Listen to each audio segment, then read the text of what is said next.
ఇక్కడ జరుగుతున్న విపరీతాలన్నిటికీ కారణం ఆన్లైన్ గేమ్స్. కానీ నేను తెలుసుకున్నప్పుడు అర్థమైంది వీటన్నిటికీ కారణం మీరు కాదని. అయినా నేను కొంతమందిని గమనించాను, డబ్బులు లేకపోయినా ఈ ఆన్లైన్ సైట్లలో ఎందుకు ఆడుతున్నారని. రాత్రి పూట ఎందుకు ఇలా ఆడుతున్నారని నేను కనిపెట్టాలని చూశాను. ఆ ప్రయత్నంలోనే ఒకసారి ఒక తమ్ముడిని నేను అసలు ఆన్లైన్ సైట్ ఓపెన్ చేయని చెప్పేసి అడిగాను. అలా సైట్ ఓపెన్ చేయగానే అతను రూపం విచిత్రంగా కనపడింది. Aviator game, roulette game, dragon tiger, rummy. ఈ ఆన్లైన్ సైట్లో ఉన్న గేమ్స్ ఆడితే డబ్బులు రావు, అయినా నీకు ఆడటం తెలియదు అని అన్నాను. ఇలా ఆన్లైన్ సైట్ ఓపెన్ చేశారు.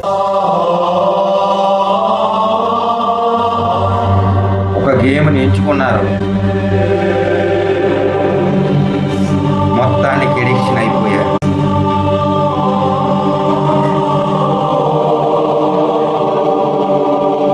ఆ నిమిషమే నాకు అర్థమైపోయింది ఏంటి దీని అన్నింటికి కారణం అంటే ఈ